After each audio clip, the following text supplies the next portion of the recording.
Hey guys, how you doing? Welcome back. Hope you're having an absolutely fantastic day. A little bit of a serious video today. We're going to talk about game rigging cheaters. Cheating in the game. And I'm going to discuss a video that QuickyBaby released a couple of days ago called Catching Cheaters in World of Tanks, in which he did catch some cheaters. We'll do this while we watch this Rinoceronte game in the background. Now, I'm going to summarize just quickly QuickyBaby's video. It was a very good video in which he actually caught a platoon of cheaters, or possibly more than a platoon of cheaters. And let's hold on one second here. Look at this Rinoceronte that was heading north so quickly here, and then abruptly he stopped and turned around. He's going the other way. Why would he do that? More about that later. But QuickyBaby posted this video. He was playing a game. It happened live on stream. And I encourage you to go watch his video. It was a very good video, and he caught some cheaters. He did some investigating to find out, and he did some research and really posted a good story about these game rigging cheaters, which is the disgusting example of cheating in the game. But in summary, he was playing a game. He didn't do very well in the game, and he exited the game. When he looked at the post-game stats, he saw that he hadn't done very well, but there was a platoon of 3 heavy tanks on his team that did even worse. He didn't name names. He just referred to the tank names. There was an E100, an Object 277, and an IS-7 on his team that had done 0. A platoon of 3 heavy tanks that had all done 0, and in fact hadn't moved very much. And he was a little bit... thought that was a little weird, and he investigated a little bit more, and was able to find the replay from an enemy player's perspective to watch. And he watched the replay and realized a Leopard on the enemy team do almost 10,000 damage in the game without ever having spotted the tanks he was shooting, the 3 heavy tanks that were on his team, that basically just...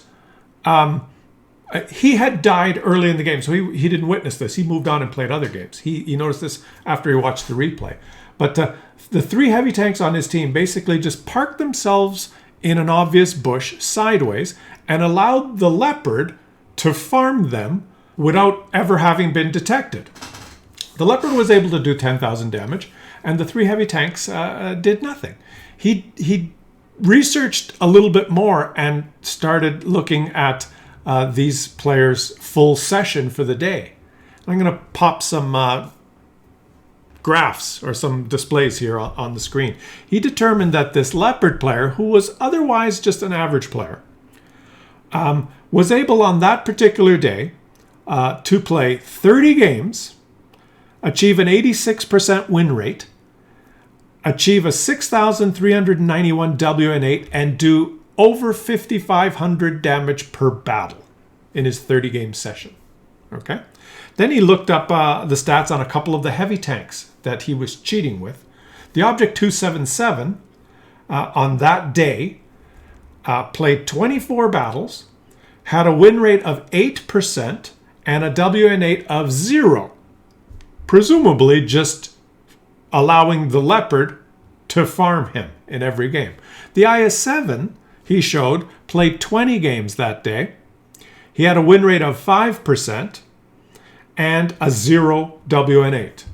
Okay, so he concluded from his looking at all this that it was obvious that these guys, either they were working together as friends, or possibly the Leopard had somehow got his hands on those accounts and was running those accounts on a different computer, and basically dropping in together and trying to end up in the same game and allowing the Leopard to farm the platoon. Okay? I didn't explain that completely, but I've had situations where on my stream I noticed some weird things happening in one game where I was sitting at the back camping and sniping like I usually do, and some of my teammates and myself were getting hit by artillery even though we were not spotted. And I noticed something fishy in the post-game stats and actually contacted one of the players on my team, the artillery player. I thought he was giving away our position because he was parked right beside us. And it turned out he replied to me and told me that he was playing artillery on both teams. He logged into the game with the same artillery in 2 different accounts and was playing against himself and doing well in both games because he knew where everyone was. I've had that situation. So it could be the same guy playing multiple accounts. But anyways, the point was that Quickie Baby concluded that this was game rigging cheating in an effort to pump the Leopard stats, maybe help him get his 3rd mark of excellence, or he only had 2 marks, or enabling him to try and achieve the top damage game ever played, whatever. This platoon of heavy tanks was dropping in with the Leopard.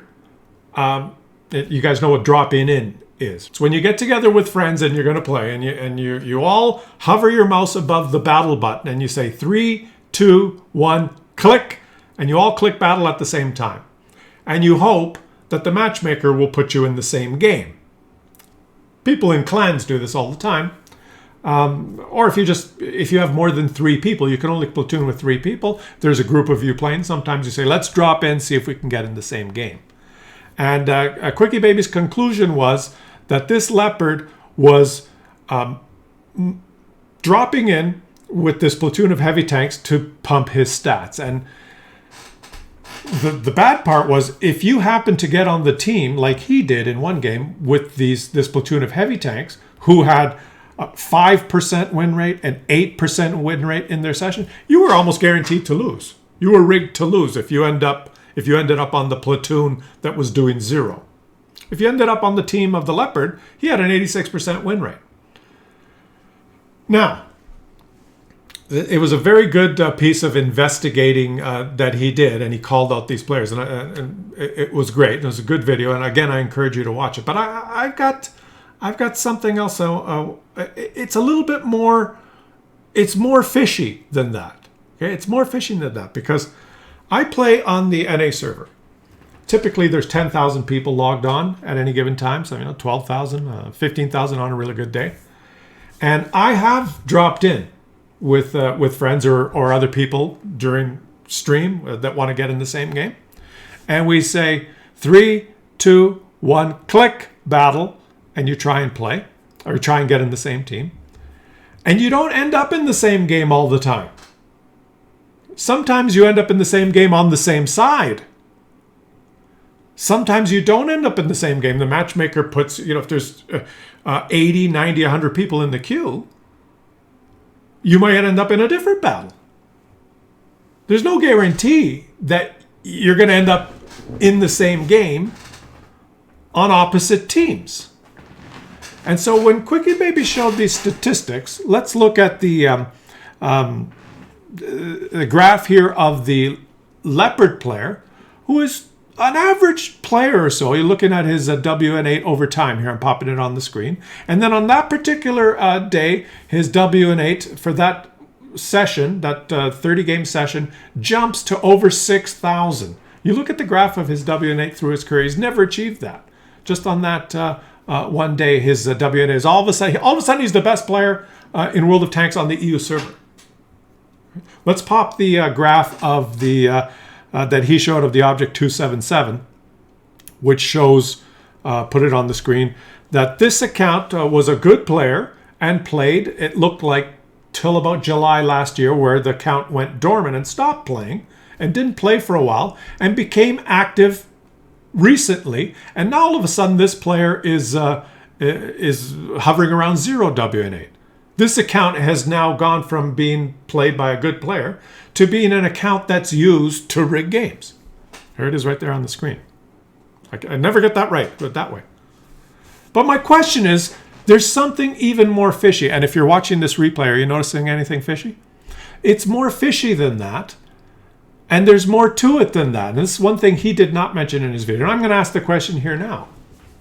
How in the world would the Leopard be able to manipulate the matchmaker to end up on the opposing team of this platoon consistently for a session of 24, 30 games? 24, 25. The IS-7 played 20 games. The Object 277 played 24 games. The Leopard played 30. I think Quickie Baby was implying that these guys were game rigging and the heavy tank platoon played a full session of 0 WN8, constantly just feeding the Leopard HP. And the Leopard managed to have a 30-game session, achieving over 6,000 WN8 and almost 6,000 damage per game, assisted by this platoon that was feeding him. But it doesn't add up, because in the EU server, at the time he was streaming, it's, prime time, or time when a lot of people play, there's 50, 60,000 people playing. And I've played on the EU server, and if you get with some friends and you say 3, 2, 1, battle, and you click battle, you don't end up in the same game on the opposite team every time. In fact, it will rarely happen. It'll happen occasionally that you'll end up in the same game on opposite sides. It won't always happen. You may end up 4, 5, 6 games in a row not even being in the same game. You may end up being on the same team sometimes. So my question is, now we don't know for sure. The QuickyBaby only showed one game that was obviously rigged. It was a good job by him catching them. He showed one that was obviously rigged. But how? How did he rig the matchmaker so that he'd end up on the opposite team over and over and over again? You can try and drop in with a platoon to try and rig a game. You can try and go 3, 2, 1, battle. But how do you consistently, in a session of 20, 30 games, end up in the same game on opposite sides? It just doesn't happen randomly like that. I've tried to drop in with players, and it's not consistent. You may, if you try it 10 times, you may end up in the same game on opposite sides maybe twice, maybe a couple of times, maybe. You're very unlikely to end up in the same game with 50, 60,000 people playing. So the question is, what kind of rigging was this guy doing with the matchmaker to even consistently end up on the same team on opposite sides, if that's what had to happen? Now, there's no proof that happened, but just looking at the numbers and what QuickyBaby was implying in his video was that, yes, they were trying to rig a whole session. He looked at the statistics for these players on the same day, and it was implied that they were trying to rig a full session of play to assist this Leopard. How did they do it? Now, QuickyBaby won't show you the names of the players, but I have no problem sharing the names of the players, because this guy was dumb enough after playing this game to actually load it on a website, World of Tanks Replays. He loaded it himself. There he is. Clocky Fee from the Kessie clan was so proud of his result there that he loaded it. And when you look at the team score, you'll notice that Clocky Free from the Kessie clan, who did 13,521 damage. That's the highest damage game ever played in a Rinoceronte. Thanks to 3 players from his clan rolling to you from the Kessie clan in the mouse that let him farm him. Tom, the greatest, or the dumbest, that is on World of Tanks Replays now, from the Kessie clan in the mouse. And where's the other guy?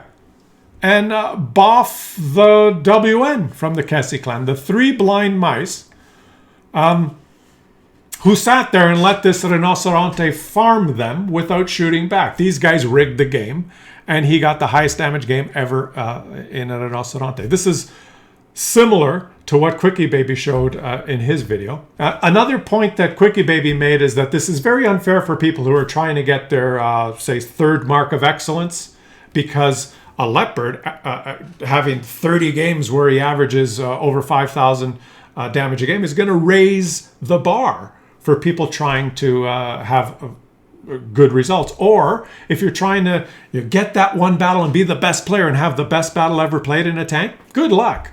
I did a quick search, and most of the best games that have been played in any given tank are either cheating or the game not functioning. You don't believe me? Let's have a look here. Let's just find replay, heavy tank, tier 10, Italy, show. Okay, and now we're gonna click this so that we see all versions. And top damage game was that game rigging cheating battle that we just saw. Cocky free. Let's look at more. Let's go tier 10, UK, heavy tanks, Super Conquer. Let's show that. And let's go all versions. Top damage game. Let's go. Just top damage game ever played in a Super Conquer is this game. Almost 13,000 damage in a Super Conquer. And oh look, there's a platoon here of 2 heavy tanks that did 0, never fired his gun, destroyed by the guy that had the top damage game in a Super Conqueror. Surprise! And another player here in a heavy tank that didn't fire his gun. That's interesting. Let's look at Poland. Let's look at the top damage Polish heavy tank game. Let's go damage. So all versions, the top damage game ever played in 60 TP is this game here. Let's have a look at this game. This game happens to be a game where 13 players on the enemy team disconnected. The game didn't function properly. Wargaming said 1, 2, 3, 4, 5, 6 players could play on this team, and only 2 players can play on that team. The top damage game in a chieftain ever played is 17,000 damage, and that happens to be a situation where the game didn't function. The top damage game in an Object 277 is another game where, the game did not function. Everyone was disconnected. The top damage game ever played in an STB1 is 20k damage, which was a result of, again, a defeat where almost everyone was disconnected. The top damage game ever played in an Object 430 was this one here, where this player achieved over 18,000 damage. But of course, nobody else was playing the game. Looks like he rammed these guys, and these guys were able to get a little bit of damage because he rammed them. He probably ran out of ammunition at the end. All the whole enemy team was disconnected. These top 4 enemies only did damage because he rammed them. And I could go on and on and on with the examples, guys. But the point is, if you're trying to achieve the best result ever in World of Tanks, you'll never be able to do it because the top damage games ever played are either cheaters or where the game doesn't work. Leave some comments in this video. I hope you enjoyed the video. But in particular, think about what I said about the video that QuickyBaby showed, and try and explain to me how it's possible for this leopard to drop in with a platoon of 3 cheaters consistently. Right? Does he own those accounts and he has 4 computers and he's doing it himself? Does he have 3 friends that spend time playing with him and trying to drop in together? What are the chances that you end up in the same game on opposing teams 24 battles in a row? It just can't happen on the EU server. Even if they tried for 25 battles, they probably only end up on the same team 2 or 3, or on opposing teams. They probably only end up on opposing teams 2 or 3 times. So how did he rig that? What kind of software, what kind of rigging technology did he use to do that? I just don't get it. But leave some comments. Let me know what you guys think. And I'll catch you on the next one.